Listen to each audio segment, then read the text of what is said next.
My mom was asking like, "Are you all right?" I was like, "No, I'm not." And I start crying, breaking down. I hug my mom, and then I was on the street. I was like, "Mom, I don't think I can do this anymore. Mm. I don't think I can do it. This is too hard and Mm-hmm. everything." And then that was the first, not like the first time, but like, mom actually started like, encouraging me and saying that, I'm proud of you. You're only, 24, 25, and then you're doing this.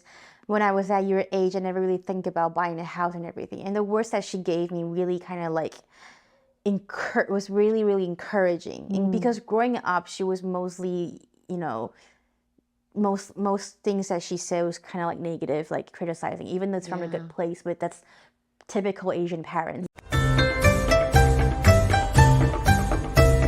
It sounds like you're pretty set in your identity, maybe like not 100%, but getting there. A while back, you said you were 70 Yeah. something percent. But how would you describe yourself? How would I describe myself? How do you see yourself or your identity? I think in a way, I am positive, but in a way, I'm negative when it has to be. I wouldn't use the word negative. I'm realistic. I think a lot of time I'm being way too optimistic. Mm-hmm. So you oversee the risk, and that can get you into big troubles. Yeah. So I always try to be realistic when I can. I just have to constantly remind myself. If I want to use one word to describe myself, I would say contradictive. I'm a very contradictive kind of person. Mm-hmm. I can be very positive, but I can also be very negative. I can be very outgoing. I can be also very standoff-ish. A lot of people actually describe me as quite standoff when I first meet people. When we first met, it was because it's at a work kind of situation. Yeah. I make myself a kind of positive and outgoing kind of, Personality where people personality can get, because feel comfortable. because that's what I need to be in that environment. But when it's not work, I kind of I just read the vibe, and if I know that's not really my vibe, I'll probably just stay quiet and just stay at my comfort zone. You're 30 now, right? No, I'm almost. You're almost 30. I'm on the way. On the way to being Like 30. And 8 months. okay, maybe. so this is a really amazing thing, and I hope that you really take it in, because you just have so many things to be really proud of. You're less than 30. Thank you for saying You have that. a house, you have a car, you have 2 companies actually. You're cooperating with your friends and also this new company. So it's amazing what you're doing, and I look forward to what you're going to do. Ever since I've known you, you've done so many things at once, and I know that a few years ago, let's say, 2019, you bought a house, apartment in 2020, yes, 21 or something like that. 2020. That is a thing that in 20, itself that yeah. is also unusual, because the prices of housing in Taiwan is just outrageous and ridiculous. So for you to make the decision that you wanted to do that and take the risk of that, I mean, buying a house is not a small thing. Yeah. So I think through this kind of like, our conversation, people might have the impression of me being a very impulsive kind of person, because all the decisions I've made, starting the company and everything, going to the States, it's always a very drastic kind of changes and stuff.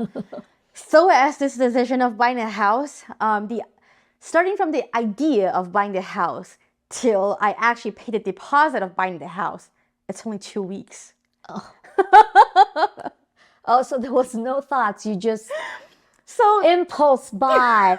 I mean, people do that for smaller things, but you a house. Okay. Yeah. I mean, so what happened was I was with some friends.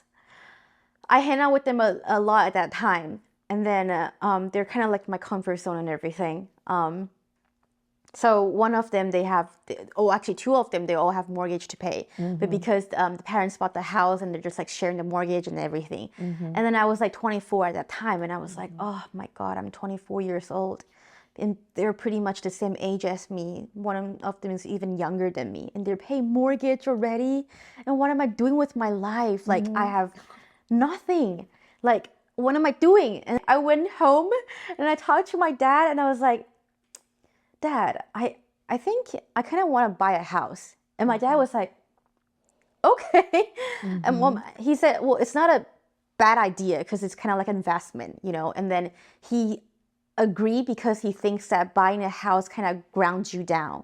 It's like an anchor for you in a way that it gives you huge responsibility, and you just have to be very devoted and, you know, kind of like being really responsible, because if you fucked up, you fucked up big time, you know. So he kind of agreed with my idea. I told my dad I went to check a house today, and I said I kind of like it. And I took my dad the next day. It was the first time I saw the house was on Saturday, and then on Sunday I took my dad back to the place. So I actually only checked one apartment, one unit, one house, and I made that impulsive decision of buying it. So then that's the thing. I mean, you talked about parents buying the house for their kids in Taiwan, which even my sister did that. Yeah. You know, but was that the case with you? I borrowed the down payment from my dad. Okay, so you borrowed the money. Yeah, I borrowed the money because of course I didn't have many money at that time.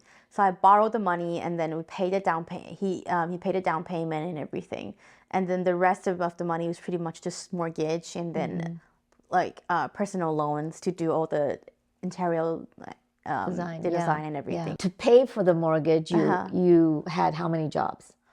Oh God, I had usually 2-3 jobs at a time. One regular job is usually definitely full time, and then I also teach English. I tutor, but I also teach for like organizations and everything. Yeah, so that was like really stressful, and also it took pretty much all my time, and I was always so busy. And then another thing is that my mom didn't know I bought a house at that time. Afterwards, then she kind of understand why I was busting my ass to work so much, because I know I have mortgage coming up, because I know I'm going to be super stressful. And so she understood at the time that why I was always working and everything. What was the worst time in your life, if there was any, where you were just so stressed? There was not one time, it was so many times. It was like when the regular job is not doing well.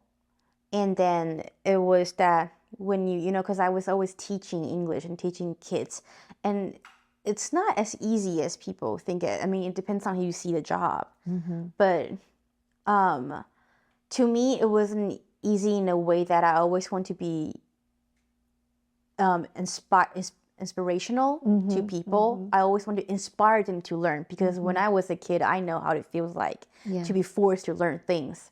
So to have, you know, to think about how to be creative, to be inspirational and everything, is actually kind of stressful.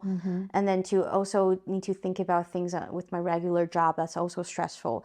And there was a time that I didn't even have time for dinner. I just have to, after I finish my regular job, I have to rush home and just start teaching like for 2-3 hours, and then I can rest. But then at that time it would be like 9-10 p.m. already, and it was just like you're doing that every single day, and then you have no time for yourself at all, and you just feel like you're restless, you know, because you do need time for yourself to think about what you want, or just to relax. But my mind was always like working and working and working, like thinking about this and that, worry about this and that. So it was really, really stressful.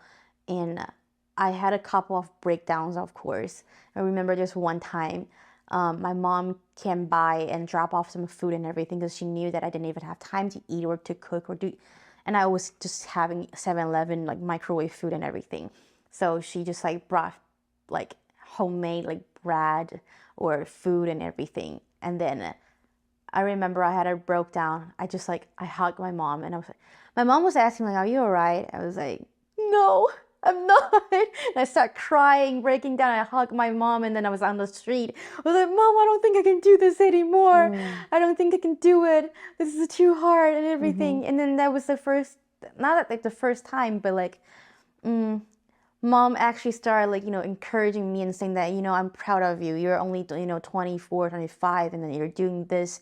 When I was at your age, I never really think about buying a house and everything. And the words that she gave me really kind of like was really, really encouraging. And because growing up, she was mostly, most things that she said was kind of like negative, like criticizing, even though it's from a good place, but that's typical Asian parents. Yeah. But after going to the States and everything, she changed a lot. I changed a lot, and we talk about a lot about communication and stuff. So she started to be very encouraging and supporting and everything. Yeah, so it was really good. That was really like the very first time I feel like I have support from my family. She was just like, you know what, worst case scenario, you sell the house to come live with me. I was like, okay. How many years did you do this? I mean, 3 jobs to support yourself and your mortgage. I think starting from 2020 So till it's now, it's five, 4 to 5 4 years. to 5 years. You said you had breakdown a couple times, but what was the thing that just made you keep on going? I think it's me. I think it's my personality of not, again, like not wanting to accept the fact that this is it. Like I don't like losing. Let's put it that way. I don't like losing. So it feels like if I give up right now, I lose this battle. And I don't want that. I don't like it. And I don't want to tell people that I lost it or something. So I think that is the reason why that keeps me kind of going. And then the really like interesting thing is that every time when I actually push myself or, try to get through all those difficulties, it's not really when I feel like I have support. It's every time when I feel like I have no support. I think it's something that I kind of like cultivate, maybe like from growing up, because there were a time that, because my parents were pretty busy with work and everything, and there were times that I feel like insecure. Of course, when I was in the States, when I was all alone, so there are times I was feeling like insecure and everything, and I know that it's only me that I can depend on. So I kind of already get used to the idea of you just have to go do it by yourself, and then that's just it. If I have some really hard situation, I'll just push it through. Sometimes friends help too.